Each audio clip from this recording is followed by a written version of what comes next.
share this to my Facebook.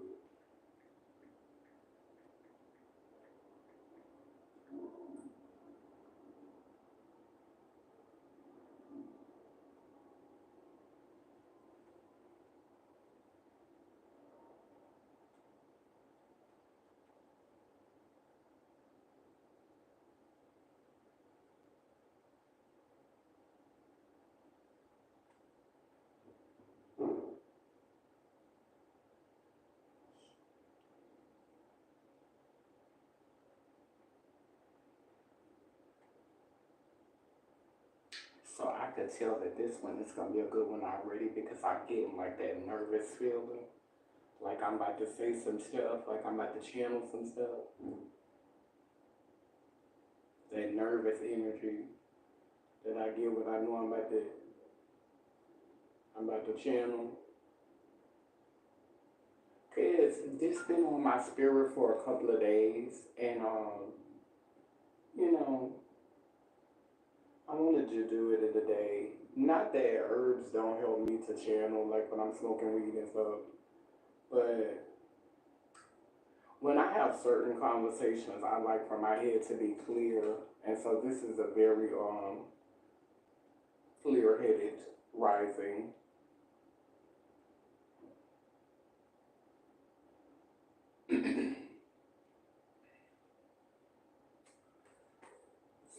So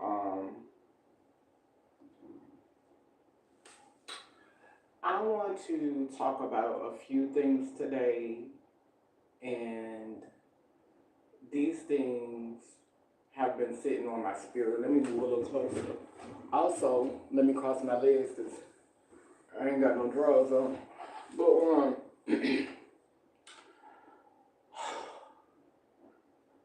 so Black History Month been bringing up a whole bunch of things for me, and I try to process them in my mind. Whereas at one time I would just jump on live and just give it to y'all. I would just say it. But now I'm really trying to be responsible about my speech because um, the ancestors just be giving me so much, and I want to sit with it a little while before I give it to y'all.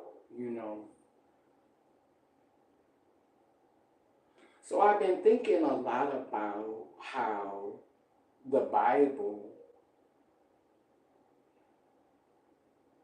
has warped our understanding of the world. And I'm going to tie that into what happened with COVID, what we learned from COVID.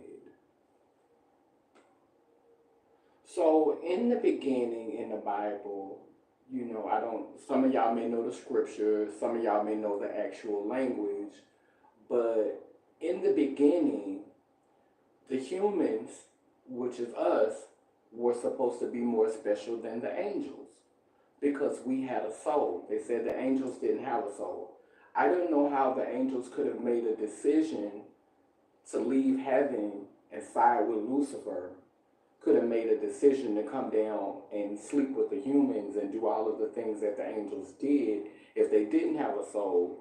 But hey, that's what we were taught, that the humans were superior to the angels and they were God's favorite because they had a soul.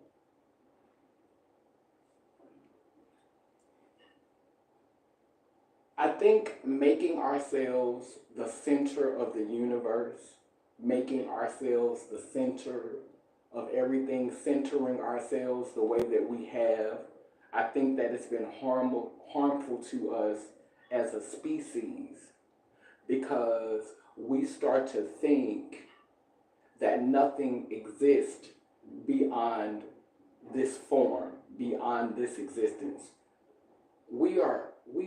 Our species has become so self-centered, so egotistical that we want to hold on to this human existence Like there's nothing after it, like it was nothing before it and it's not going to be anything after it. We want to hold on to it like this is the final stage of evolution. Like there's nothing different. There's nothing. There's no stone left to turn after you have this.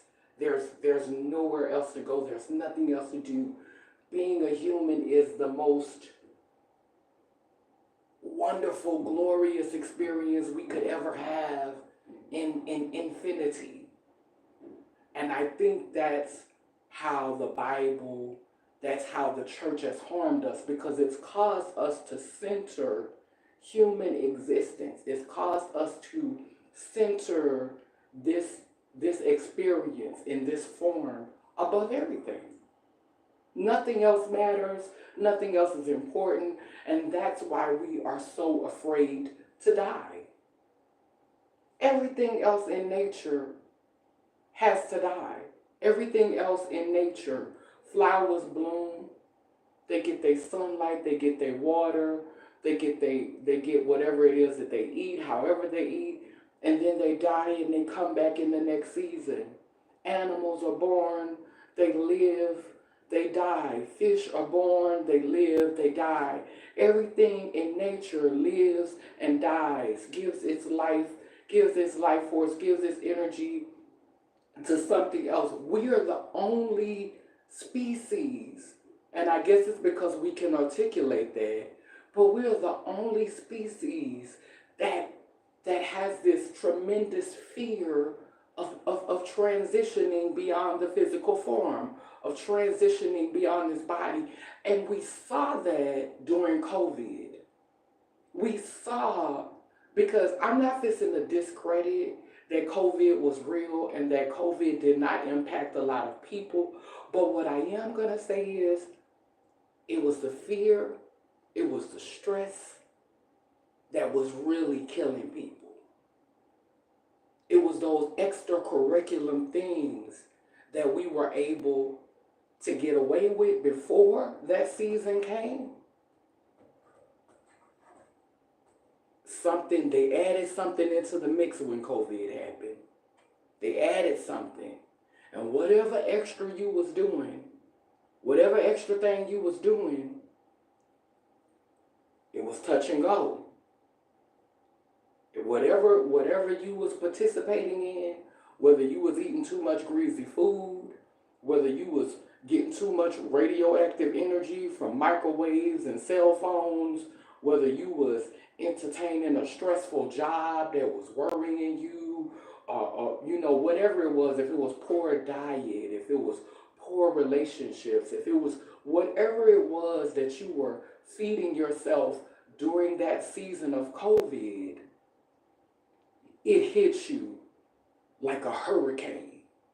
Whereas before COVID, it wasn't hitting you like a hurricane. It might make you stumble, might make you lose your step. But COVID brought us into a different level in playing. And this is what people don't understand. We think that it was our interactions with people that was killing us. We think, oh, you got COVID and COVID killed you from being in community with another person. No, it was the kind of people you had been in community with. It was the kind of relationships you were having. Because at the end of the day, what kept us all going through COVID was we were putting out so much positivity and so much healing energy from over the internet to each other. The things that were being put out, the type of content that was being put out through COVID, it was totally different. We were engaging with people so much more differently. It wasn't this toxic negativity that we see all the time. They had the verses and they had your favorite old school artists coming on. They had people that was doing all of these positive things to bring us together and to help us get through that difficult time. And so connection is important. But what COVID uncovered for me was the kind of relationships that a lot of us were in, and those COVID revealed to us how unhealthy relationships, how not caring for ourselves, what we consume, what we partake in, how that can impact us to the point of being fatal. That's what COVID uncovered for us.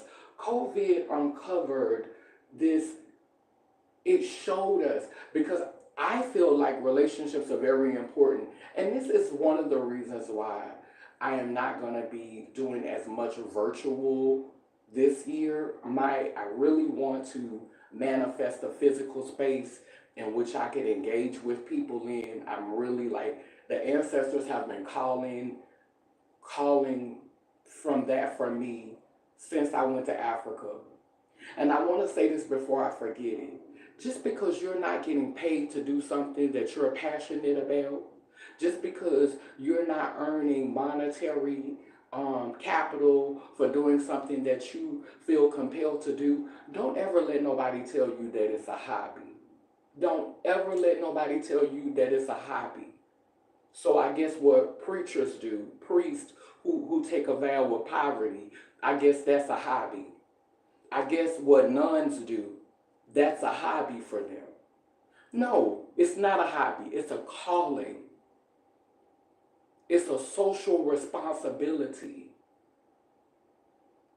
It's a necessity. It's a part of your wholeness. It's a part of your balance. So don't ever let nobody reduce your passion or your calling to a hobby simply because you're not seeing any colonial dollars from it. I have to tell people all the time, they be like, oh, that's your hobby because you ain't making no money from it. Sweetheart, this is my calling. And the same way you respect them nuns, the same way you respect them priests, that's the type of respect you're going to have to put on my name. Because this is my calling. I wake up every day, and what I put first before anything is my wholeness, my spirituality. And my spirituality encompasses singing, dancing, meditation, praying, painting, laughing. Sometimes it might be a smoke, sometimes it might be a drink, but that's me trying to pull in all of that and find my balance so that I can model balance for other people. Because despite how you want the world to be, people are gonna smoke, people gonna drink, people gonna curse, people gonna fight, people gonna have sex, people gonna do all of these things that we've deemed ungodly. And if you ask me, how can anything be ungodly if God is the creator of everything? Come on, somebody. Ungodly?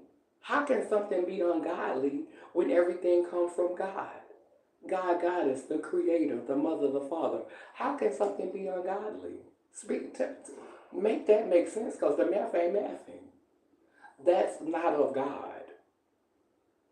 But what God are you talking about? Because the creator that I serve is the author, the orator of everything.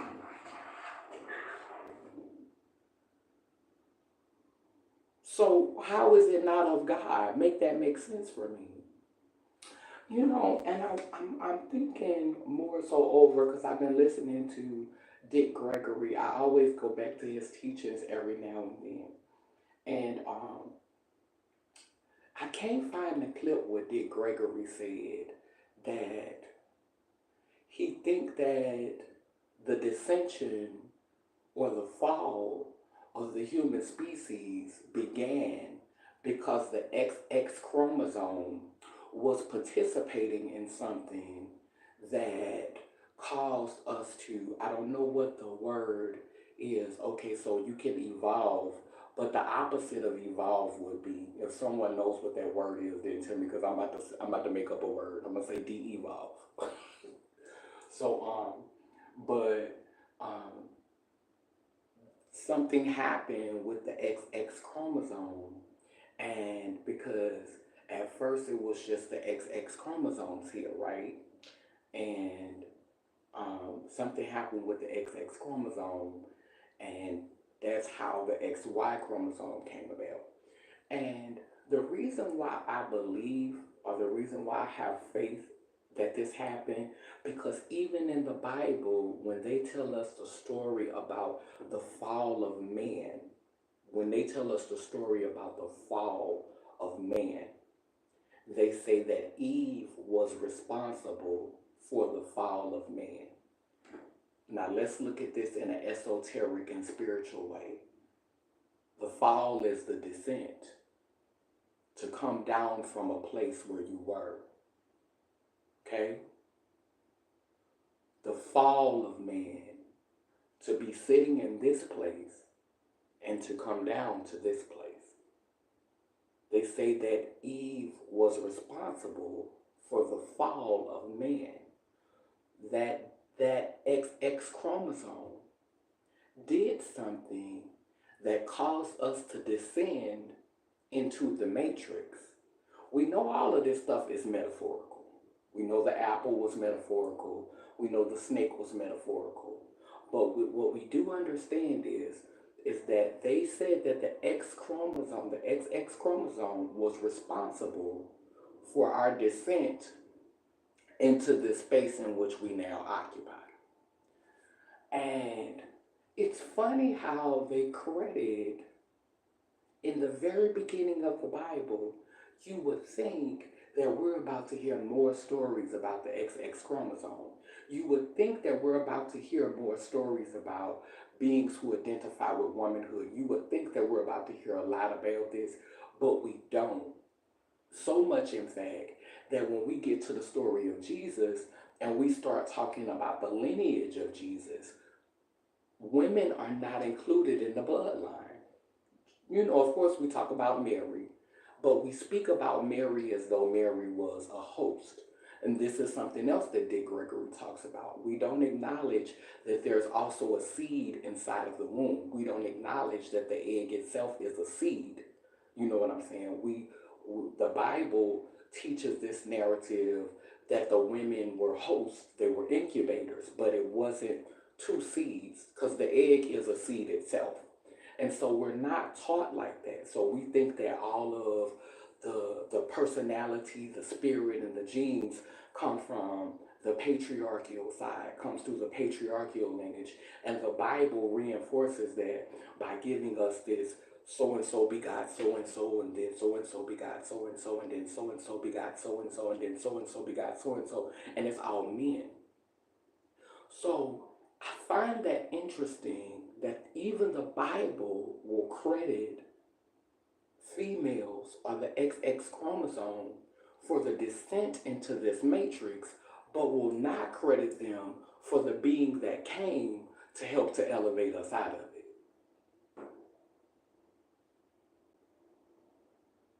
Y'all didn't hear that. It credits them for our descent into the matrix, but it does not credit them for the being that came that was supposed to liberate us out of this. Now, I'm going to let y'all chew on that for a minute.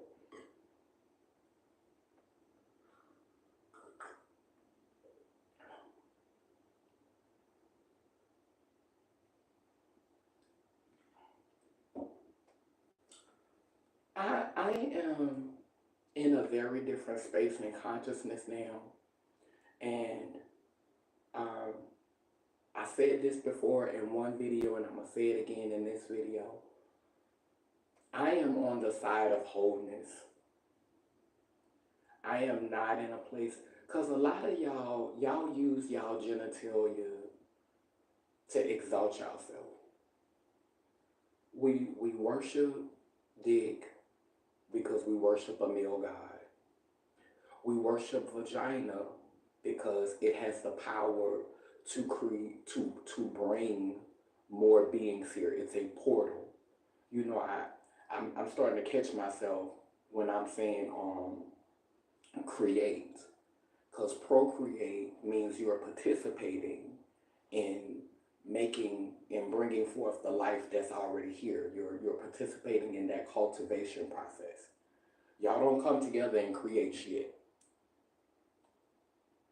You foster the life force that the universe gives us, that the cosmos gives us, that the mother, father, the divine force, you cultivate that inside your body. You carry that inside of you.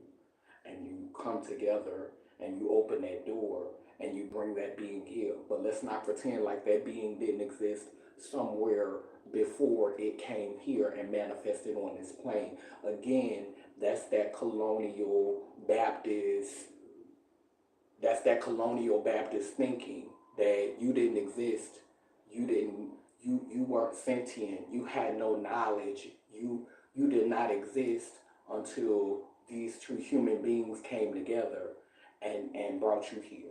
If it wasn't for them coming together, you would have never been conscious, you would have never known nothing. That's that Christian thinking. That's that one-sided, patriarchal, that's that lopsided thinking. And me, trying to come out of that, me trying to um, reprogram myself, me trying to undo what has been done to my DNA, you know, because I know that I'm powerful. I've seen it. I'm a shapeshifter, and it's in me. I be trying to unlock it. I'm a shapeshifter. I have many gifts, and I'm fighting because this the season. This is not the season to be afraid of our magic, to be afraid of our power, to be afraid of those things that are in our DNA. This is not the season for that. This is the season to embrace who you are. It's the season to heal. It's the season to let go of harm, to let go of trauma, to let go of suffering, to let go of pain. Even though there's always going to be obstacles, there's always going to be struggles, there's always going to be challenges, but you can't prepare yourself for the next leg of the journey. You can't prepare yourself for that reincarnation. You can't prepare yourself to evolve. You can't prepare yourself to expand if you still holding on to old things. Like they said in the Bible, you can't put new wine into old wineskins. If you're still holding on to what they did to our ancestors, if you still holding on to what they did to us during the civil rights movement, if you still holding on to all of those things, how can you open the door to your elevation, to your expansion? How can you open that door? How can you turn the page if you stuck in quicksand? So I'm just I'm in a different phase in my life. I say all the time, the stone is not there anymore. Like the stone has rolled away. I'm not there anymore. I don't get mad when people say, you a man, you will never be a woman, because that speaks more about who you are than me. So why am I going to sit up here and argue with you when you locked in a box in the corner of your mind?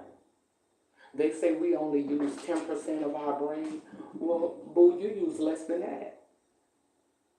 Why what I look like arguing with a halfling? And now my views about death are changing. People, y'all gonna be like, oh, y'all always saying, get out your feelings, get out your feelings, you always in your feelings. Then when I start acting like an AI robot on y'all gonna say I'm a clone, and they done replace me with a clone. But no, they haven't.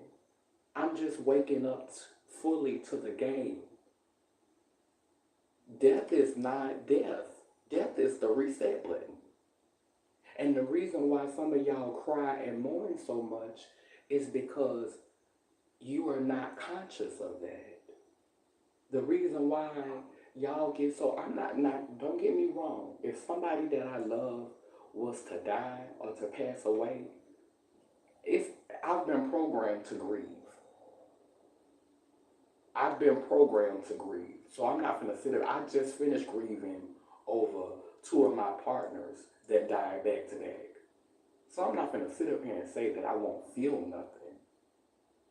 But I'm learning to recondition my thought process because that's the reset button. That that's the do over. That's your soul being freed to go on and do something else. And a lot of y'all are afraid of what that next thing is. But I live my life in preparation.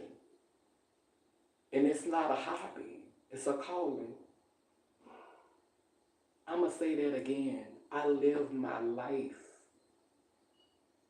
in preparation. And I'm going to be my whole, authentic, genuine self.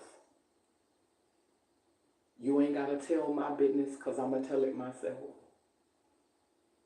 Because I believe that I am healed by my testimony, by me taking power over my own story. And I've made a sacrifice by being so vulnerable and so transparent. And so I don't feel guilty when I don't feel the need to share everything. That people used to try to guilt trip me into showing up at marches and coming out to rallies and supporting people. Child, I don't do it for the cameras. I was doing it when nobody else was doing it. I was standing alone. I done stood alone so many times for what I believed in. I done stood alone for my convictions so many times. When I'm quiet, when I'm silent, y'all can't make me feel bad. Because a lot of y'all don't open y'all mouth to say something until y'all about to benefit from it monetarily. So there's a check involved. You swear it's activism. You swear you care about the people. You swear that you so invested, but really you're not. You're not. You're doing it because it's a check involved. And let me explain something to you.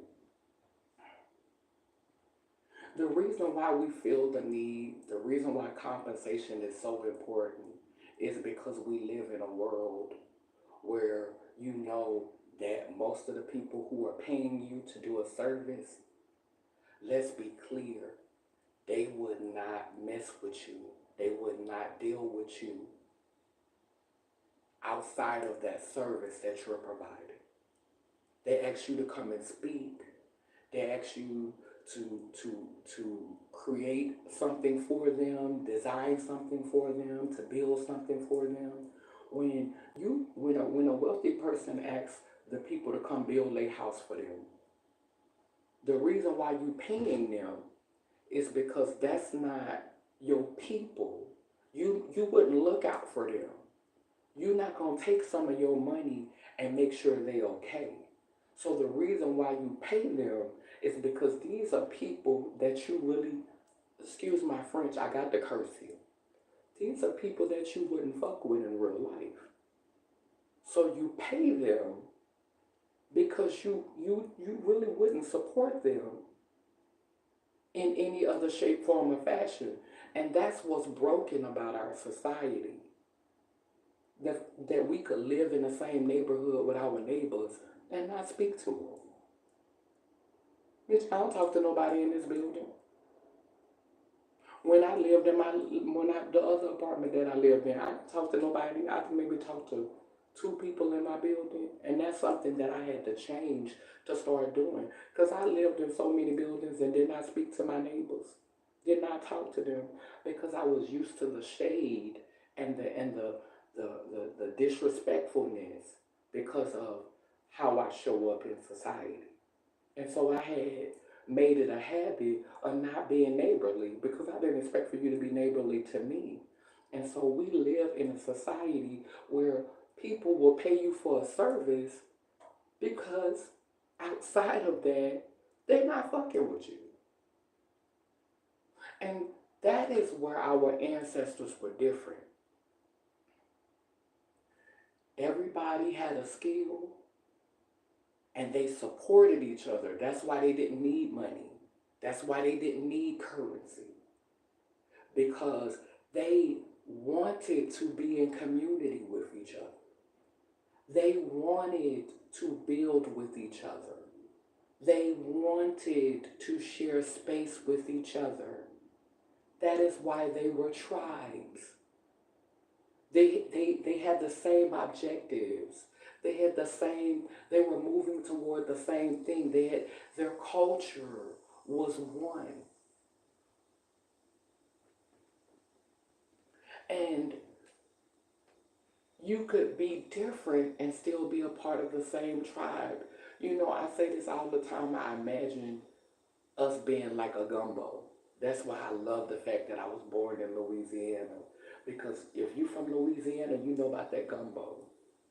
And in the gumbo, you could be the crab, you could be the shrimp, you could be the sausage, you could be the okra, you could be the tomato, you could be the rice, you could be the bay leaf, you could be the roux, you could be the seasoning, you could be all of these different things and taste good together. You didn't have to be like a melting pot, all trying to conform and blend and be the same thing. You could be all of these different things and complement each other and work well together.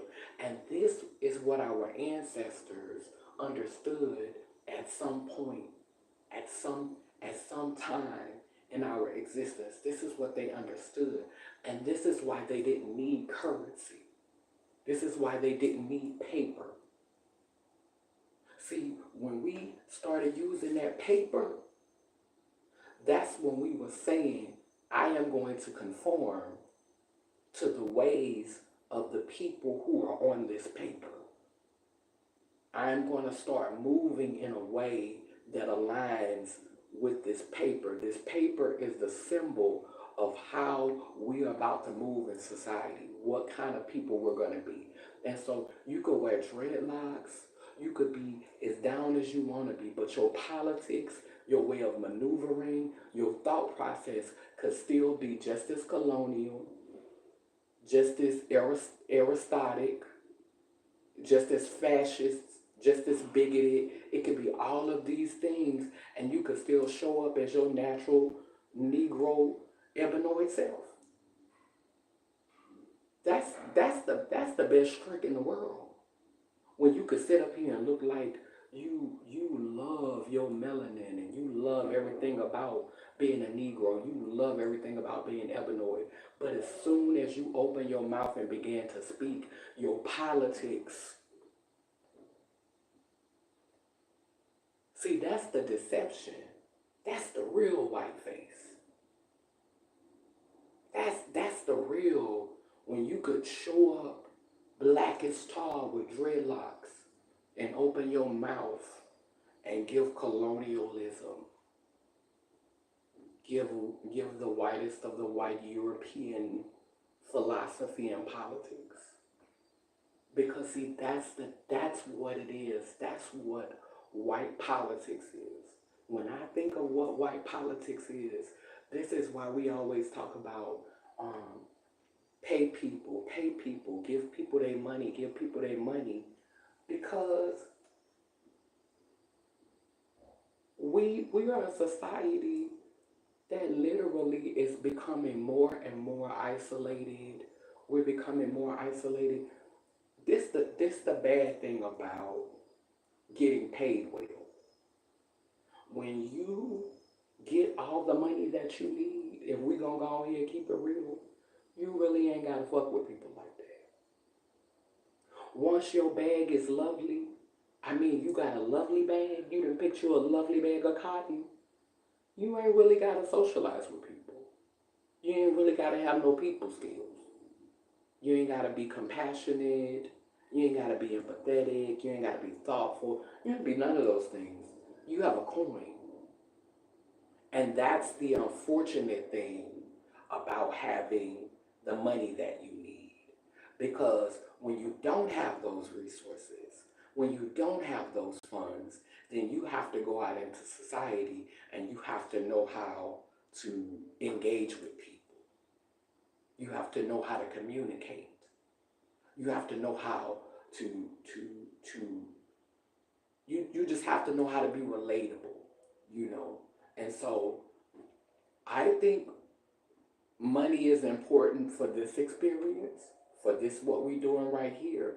But the reason why my work is so important is because I want to I want to see a generation of beings that understand that I am the bank, I am the resource, I am the storehouse, I am the bailout. It's I am everything that I need. It is in me. It's already in me. And if I take care of myself and I water that and I nourish that and I nourish those thoughts and those ideas in me, then I'm gonna model that for others.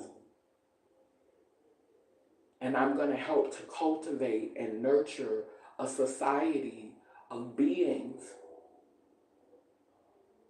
that will share with those values.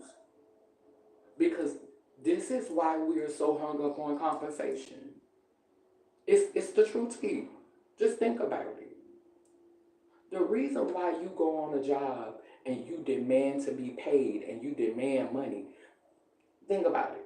When you was in church, because I remember when I used to be in church, the way church used to be, not how church is now, where they take your money and they don't fuck with you neither. But when we was coming up and we was going to church, we was close. If you was hungry, you can get a plate of food. If you was behind on your bills, sister so and so, brother so and so might help you, give you a job or, create an opportunity for you to make a little extra money. The church was like a village. We supported each other. We looked out for each other. And so when you did a favor for sister or brother so and so, you didn't expect any money. You wasn't always hollering about compensation because you knew this was your family. You knew this was your tribe. And this is why now we've gotten to this place to where we don't even want to do things for family and friends because we own compensation.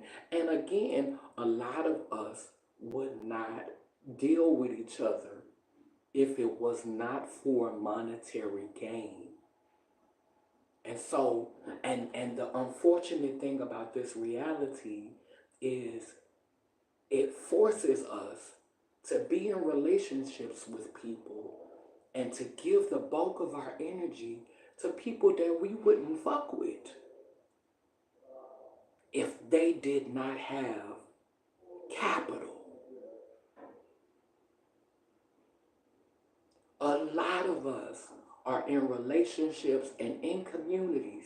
We talk about situationships romantically. Let's talk about situationships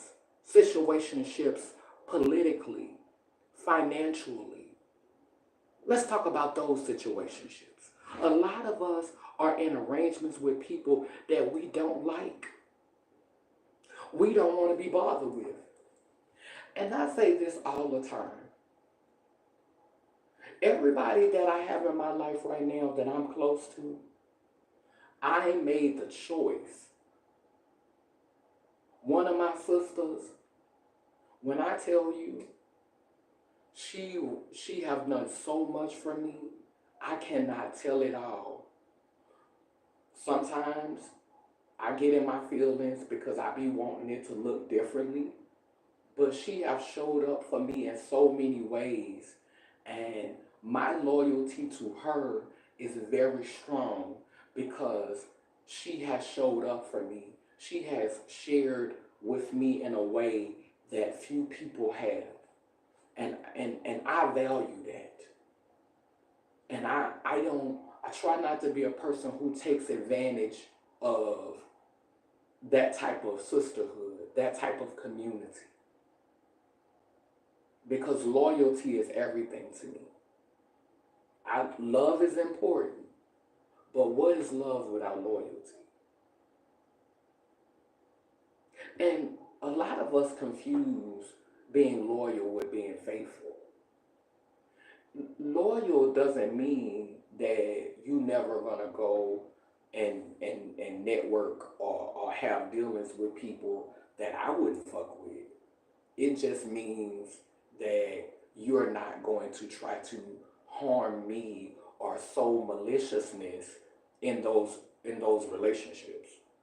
You're not going to be over there being two-faced and dragging for me, or you're not going to be over there stabbing me in my back. It doesn't mean that you're not going to have dealings with people that maybe I don't see eye to eye with. It just means that you're going to respect our bond when you have to engage with these people. I am not so foolish that I would cause you to jeopardize the things that you feel you need in order to maintain the life that you've become accustomed to or the things that you have. Maturity has taught me you have to allow people to have their own journey and their own experiences. But as long as they're not putting dirt on your name or bad talking you or putting you down, I'm not gonna say, oh no, if you fuck with them, we don't fuck with each other, we not cool. No, go handle your business. Because again, I understand that we live in a reality where a lot of us are in financial situationships, political situationships. It's not just romantic situationships. It's a lot of different kind of situationships going on in this matrix. Religious situationships. A lot of y'all don't believe in that Bible. Y'all don't believe in that. Y'all, it's just like me when I be talking on the phone. Yes, sir. No, ma'am. Yes, sir. Yes, sir. I will say yes, sir, and no, ma'am in a minute. Do I believe that people deserve to be talked to like that? No. I think that's some slavery shit. But it does make things flow quicker.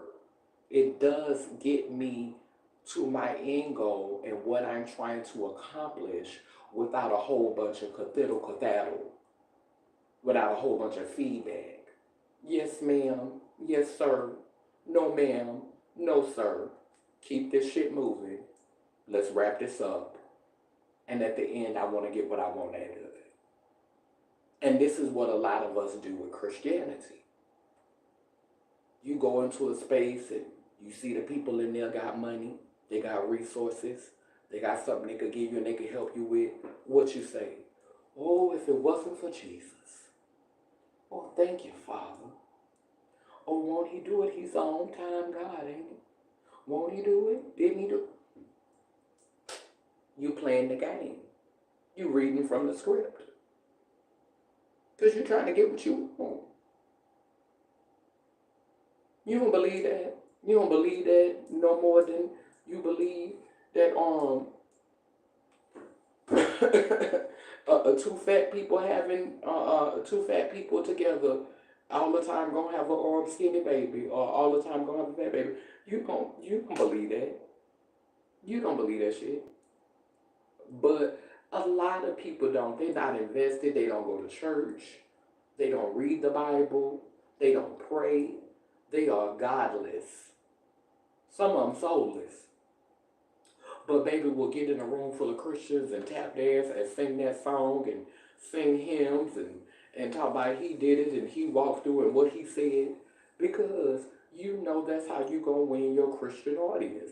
And a lot of Christian people are fanatics and they follow that word blindly.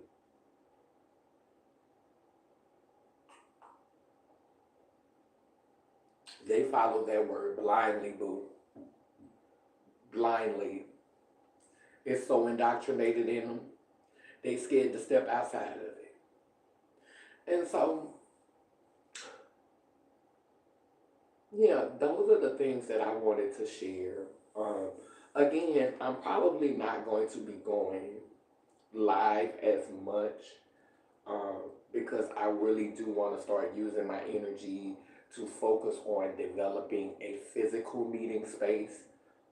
I've been writing grants to try to secure funding because I had this experience at Alternative Roots this past year, and I think I shared the video to my YouTube channel.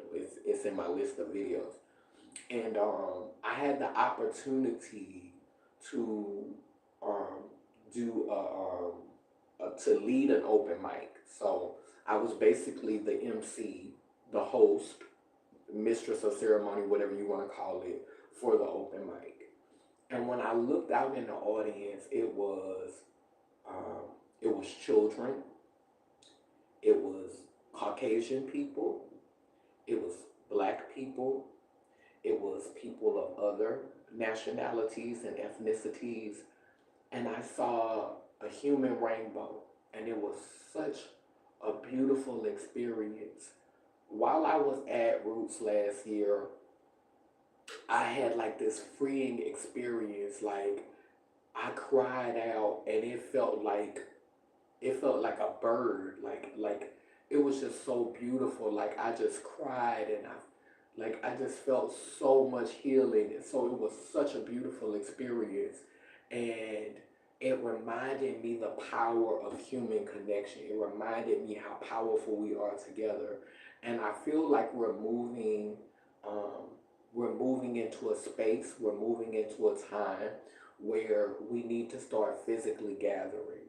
You know, those of us who are not afraid to gather, those of us who have not been so conditioned by social media and so conditioned by fears of diseases and pandemics and all this, because when it's your time to go, it's your time to go. When it's your time to go, it's your time to go. And I love my old people. I love y'all. I love y'all so much.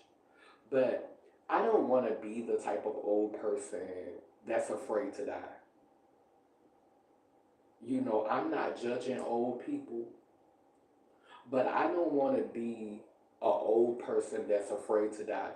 I just, when I look at old people who 70 years old, 80 years old, and they be, I got cancer, I'm about to die, I'm so sick. When I see that, I'm just like you done lived this long life and you still scared to die? I'm not judging. Well, I am judging. I'm not condemning. I would rather die at a younger age than be an old person afraid to die. To be fragile and frail, needing people to help me, needing people to help me with this and help me with that, and be afraid to die. Because to me, that's me saying I'm not at peace with my life. I'm not at peace with what I've accomplished. I'm afraid of what the next part of the journey looks like. For me, if I live that long and I'm still coming from a place of fear, what has the journey been about? To live 70 years old and still be afraid to die. I don't even want to I don't want to understand.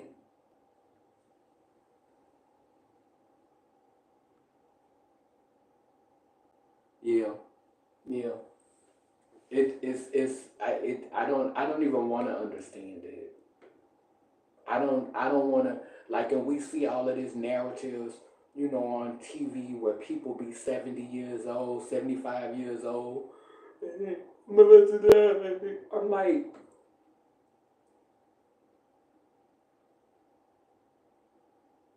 well, damn. You know, and that's what we saw a lot of during COVID. We saw a lot of that.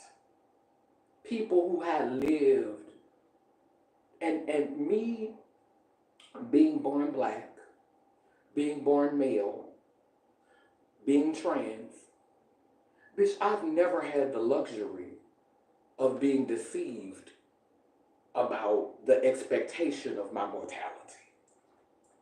I've never had the luxury.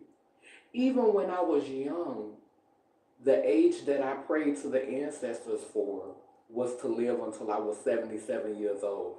I never imagined 100 years. I never imagined 80 years. As a child, I prayed for 77 years.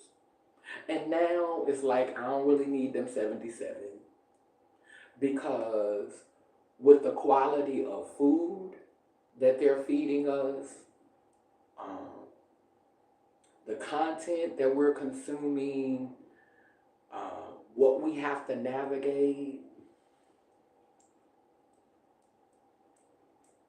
I don't really need that. I don't really need that. I don't want to be a burden to anybody. I don't want nobody to have to come wipe my ass. Um, I don't want people to have to help me get around. Mm-mm. When I start getting to the point to where people gotta care for me and nurse me, I would rather die with dignity. That's just me personally. That's just me. If I can't, you know, be of help, more help, then I don't like to feel like a burden. I will go and live in the woods and let the animals eat me, or go and jump off a bridge before I be a burden like that to someone. Now, I don't judge people who think differently, but I just think that we live in a world where a lot of things have been distorted. And if we were taught differently, if we were nurtured differently, if we were cultivated differently, and we didn't look at death as such a oh, you gonna die and go to hell, or you gonna oh, like you only get one life to live, and life is too short. All of this rhetoric, when I hear that shit, when I hear people say life is too short, I be like, so you must not have no PTSD that's been passed down, proving that you've been reincarnated multiple times. You must not. You got to be asleep. Life is too short. Child, this bitch long as hell. This bitch is long as hell. Like, um, it's long as hell. Like, how many years you need in each life? Do you need to live hundreds of years? Do you need to live thousands of years? I never understand that ideology. Life is too short. Really? What life you living? Cause now a mosquito's life is short. A fly's life is short. Cause what they live like 3 weeks or 3 days. Their life is short. And I wouldn't even be messed up about living their life, because once you die, then you reincarnated again. And who knows what you're gonna be the next time. So you're gonna do that right fast, then you're gonna do something else. Now, and when I say this, I'm gonna come to a close. Um, One of the reasons why I want to stop doing so many video blogs is because um, my platform is mostly about advocacy. And at some point, advocacy can become a slippery slope.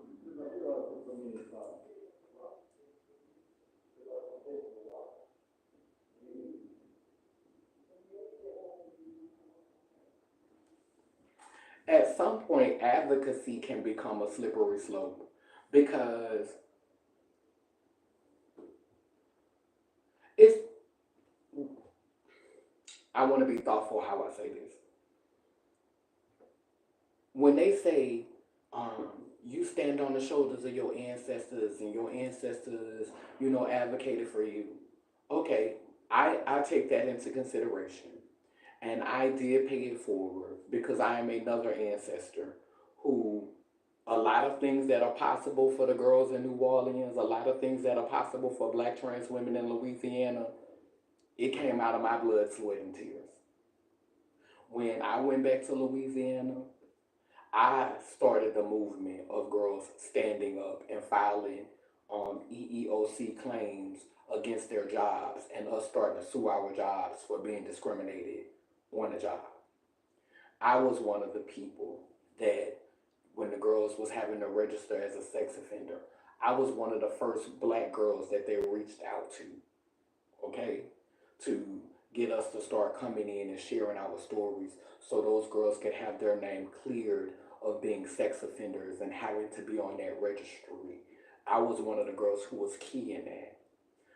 Black trans girls weren't even coming together and being weren't even willing to be in front of the camera because the girls was too busy trying to make their coin and keep it moving discreetly. But I was the first girl that organized us in front of the camera and got us to tell our story. Okay? That's just the beginning of the work that I was doing. So I've always been the type of individual who advocated for myself. And I became so powerful at advocating for me, I started advocating for other people. But what wisdom has taught me is everybody does not need to be advocated for. Some folk need to learn how to go and get it just like you had to. And so at some point, advocacy can become a crutch because people start feeling like they're entitled or you're supposed to do that or that's what you were created to do. No, I wasn't created to fight all your battles for you, mom, sir, sibling. So advocacy can become a slippery slope because your intentions is to liberate your tribe, is to elevate your tribe, is to expand the consciousness of your tribe. But some of them need to learn how to get it out the mud themselves. Advocacy can become a disservice when you are not equipping them. Like it says, you could you could you can cook for them or you could teach them how to cook. And I would rather teach you how to cook. And that's what my spaces are about. You know, um, when I created New Legacy all those years ago, when I created New Legacy was about helping my siblings, my daughters, my brothers and sisters to find their voice so that they could speak for themselves. I modeled how I did it, how I showed up, but I often took a back seat and sit back and let them talk, put them in front of the camera, let them speak. Because the only way you're going to sharpen your instrument, the only way you're going to get really good at speaking, get really good at communicating, get really good at expressing, get really good at mastering or mistressing your craft or skill or whatever it is that you have the capacity to do, the only way you're going to get good at that is if your elders create that space for you and allow you to practice that. And where the black church went wrong for me is that it's, and this is why they don't go anymore. This is why children don't show up anymore. Because the old folk want to hold on to the space just like old white men want to hold on to this country. It's that same ideology playing out. The same way these old white men don't want to let go of America and don't want to allow a woman to be the president or don't want to allow queer and black people and indigenous people to be the to hold those offices. That's how it is in the church.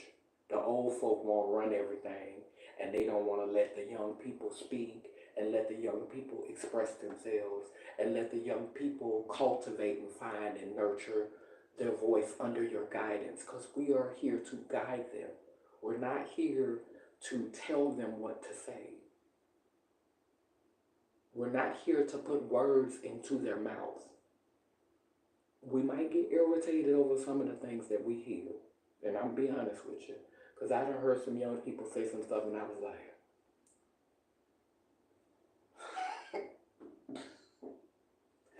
But I have to remember that I have my days where I say fuck shit.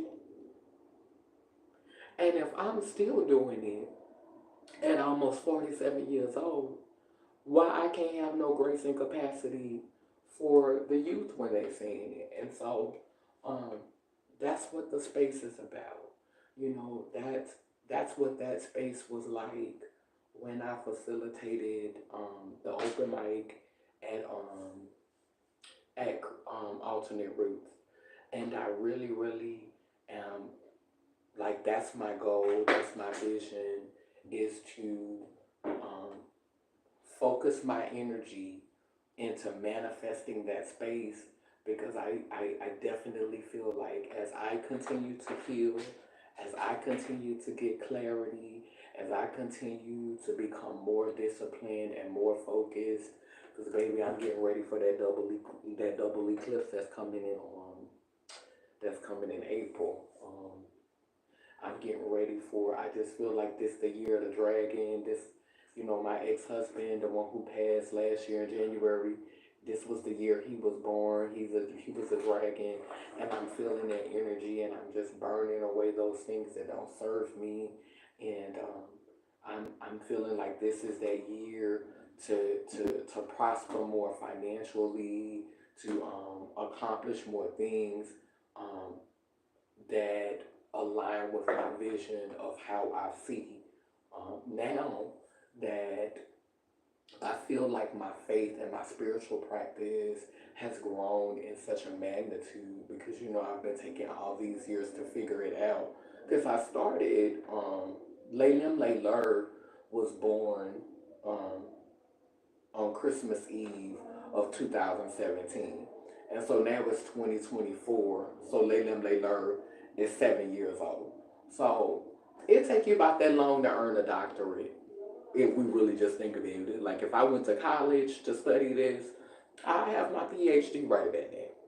So I feel like I've practiced this and studied this and have gained knowledge, even though before Laylim Layler was named, I was still working towards it. Because if you go and look at my feature videos on this page, um, when I first started this, when I first started this channel, my videos used to end like I used to say, "Do legacy, the place where spirituality and sexuality become one." And so there was always this dual energy that I was studying, that I was trying to understand, and that I was, so there's always Laylim Layler means let him, let her, I am whole. And so even though the language changed over time, um, it became more clear, it became more defined. When I say becoming purple, which is the title of my book, yeah, when I say becoming purple, which is the title of my book, um, I'm talking about embracing your masculine and feminine, embracing your chaos and your order, embracing your multi-racial or multi-ethnic ethnicity, multi-ethnicities, multiple ethnicities. Maybe that's what I want to say. But it's about embracing um, the different cultures that exist within you, embracing the different ethnic backgrounds or the different races, embracing your masculine and feminine, embracing your chaos and your order. So when you hear me say becoming purple, that's what I'm talking about. Because purple is a symbol of sovereignty. And you can't be sovereign if you don't know and understand yourself. In it, like it's a day-to-day journey. You will never completely understand yourself before this life ends. You continue to evolve and grow, but you can't be afraid of that, because if you don't attempt to mistress, master, or master yourself, then someone else is going to do it, and they're going to use it on you. So yeah, but now I literally have a written doctrine. Um, And I have been practicing uh, being and existing in this faith since 2017. It's given me the opportunity to leave the country multiple times, to travel the country, and to have a peace. You know, I'm not going to say that every day is Christmas or every day is sunshine. I think life is about um, adversity and challenge and, us showing our resilience in the face of those obstacles.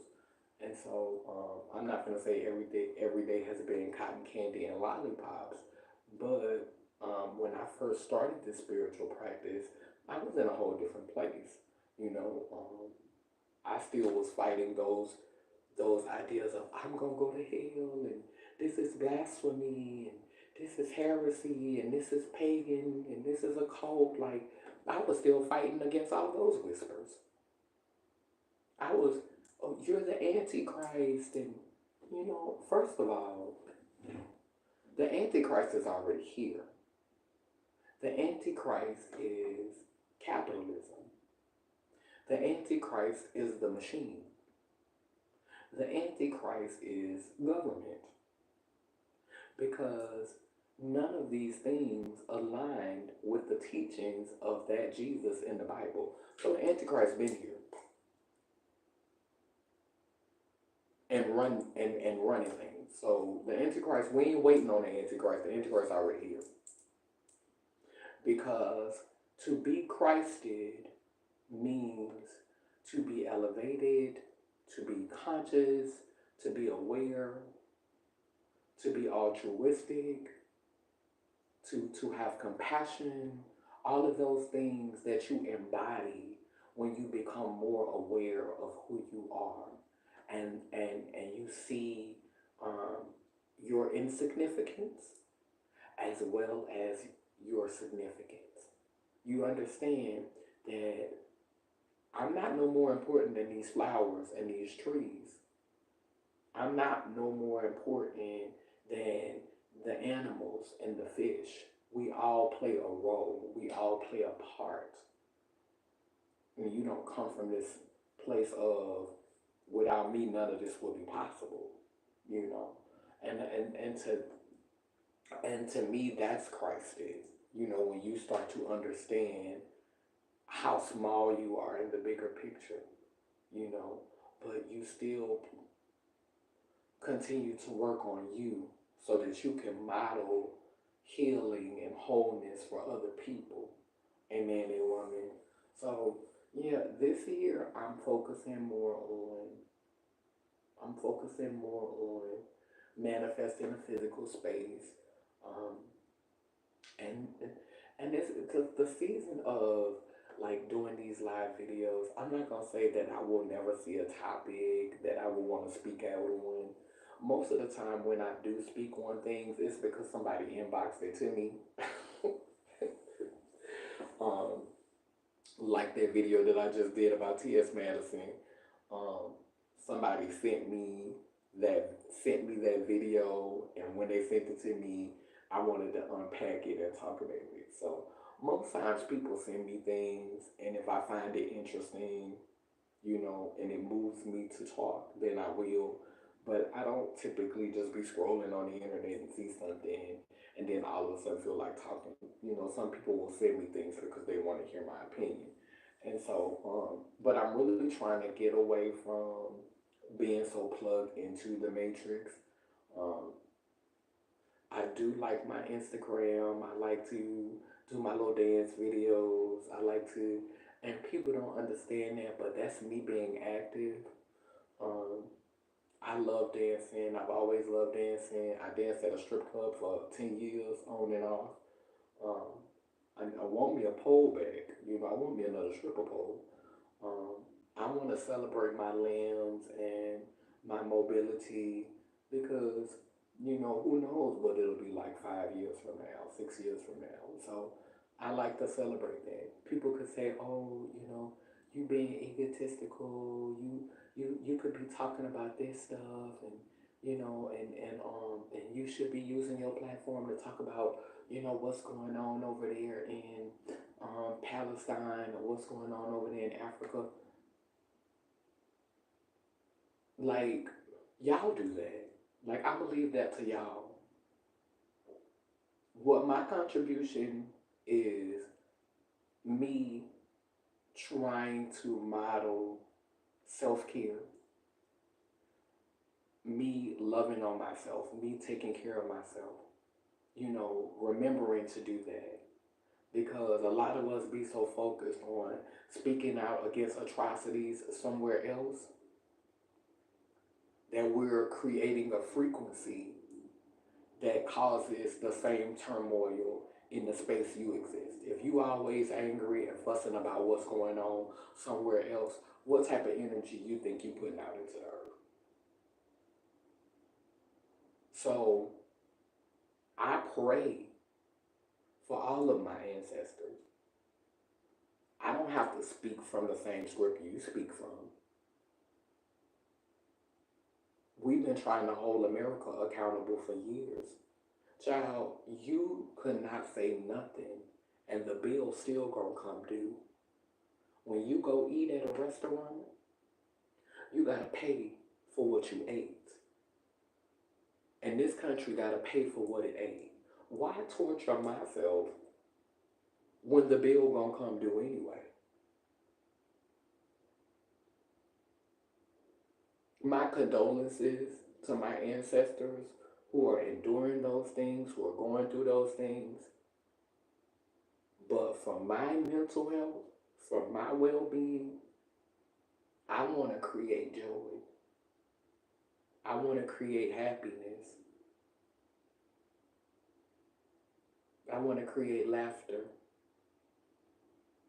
I want to be conscious and I want to be responsible, but I don't feel it's my responsibility to talk about every storm that we create as human beings. I'm a root worker. I want to talk about the root of it. I don't have to name the atrocity or point fingers all the time. Because I think a lot of people on my platform, y'all understand I approach things differently. So just because you see me twerking, you see me drinking and smoking, that's all a part of my wholeness. It's a part of my self care. Because as I said in that last video, my self care impacts a whole lot of people's self care. When I'm hurting and in pain and bitter and upset because I'm taking on the world's problems and walking around with the world weight on my shoulders, I'm harming people who depend on me for sunlight. Some of us are the sun in other people's lives. And so when I choose to be the storm all the time, I'm depriving some people of sunshine. And that's the same way for me. Some people are the sunlight in my life. You think I want them to always be upset, to be hurting, to be angry, to be enraged? No, I need my sunshine. It's cold outside.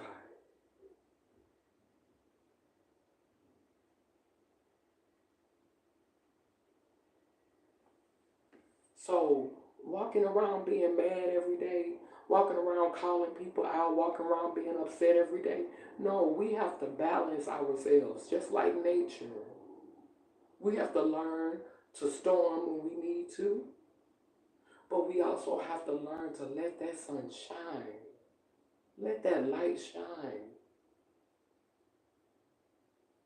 Because if you don't, you're going to have a whole bunch of dried up leaves around you, a whole bunch of dead fruit, a whole bunch of dead plants, a whole bunch of dead life around you, empty vessels around you because they're not getting their sunshine.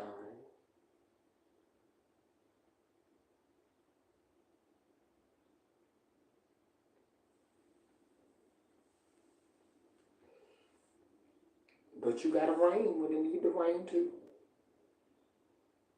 You gotta storm when you need to storm too. And I be saving my storms. Cause baby, when the ancestors tell me it's time to open up the floodgates, open the floodgates of heaven, let it rain, let it rain. Open the floodgates of heaven, let it rain, let it rain. Oh yes, I'm going to let it rain when they say let it rain. But for right now, be let the sun shine. Let the sun shine in. The sun shining.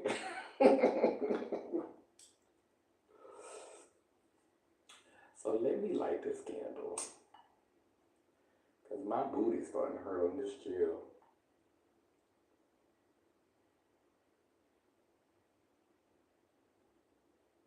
So it is 3 wicks inside this candle. Y'all can't see them. But one wick represents the past, the other wick represents the present, and the other wick represents the future. My daughter got this candle for me. It's vanilla scented, which was my grandmother's favorite smell. And so I'm smelling vanilla right now. Ooh. Y'all know I like to have my arm. So this is to remind me of the sovereignty that comes from, that zero, the Yanni verse. Or the Yanni, you know what I'm saying, what I sacrifice for my version of the Yanni. And then we have this picture right here is me celebrating gaining capacity. So this picture about with the black penis going inside the woman or the female figure or the female form, that's me celebrating dilation because I call it gaining capacity, stretching myself to gain capacity. And I look at that as not just a physical thing, but also a spiritual thing, like learning how to have more capacity for other people and things that I don't understand. So that's what that painting means. And this painting down here on the bottom,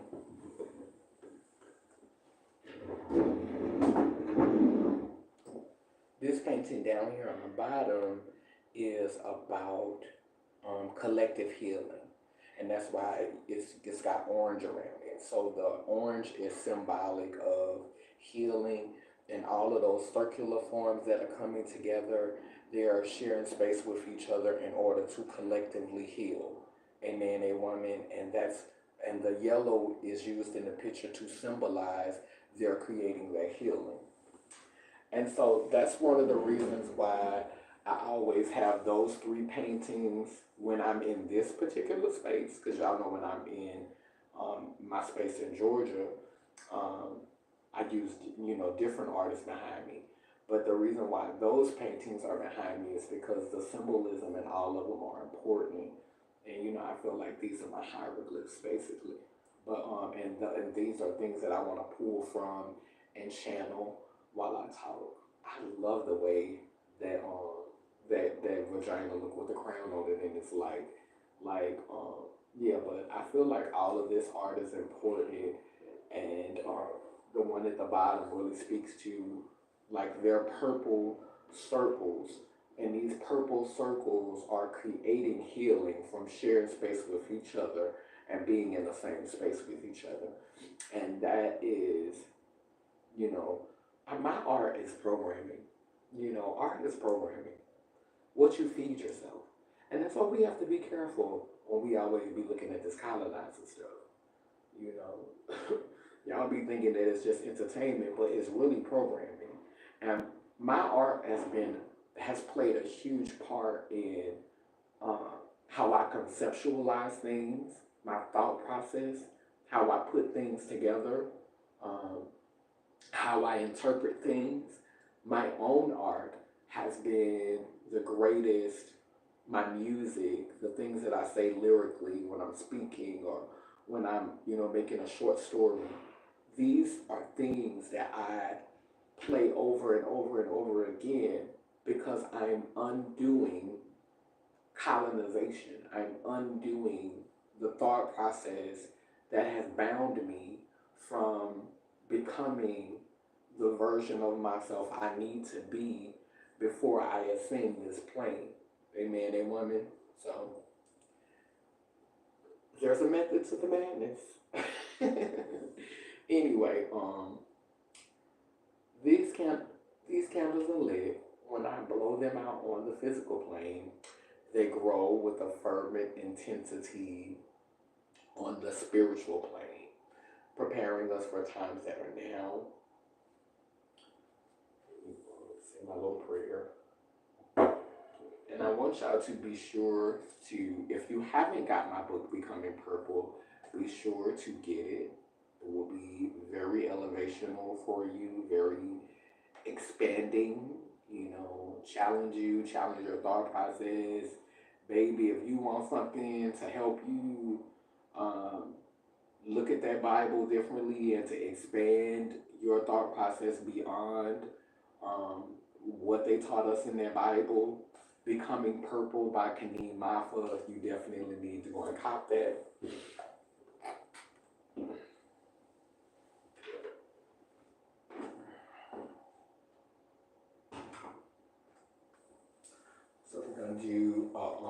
So we're going to do the prayer the way that I do this. So it goes, as above, so below, as within, so without. As above, so below, as within, so without. As above, so below, as within, so without.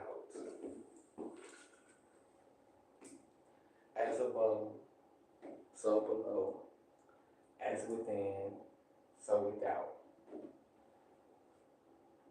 Thank you to all the ancestors who have come, all the ancestors who are here, and all the ancestors who will come. A man, a woman, Lalem, Lalem.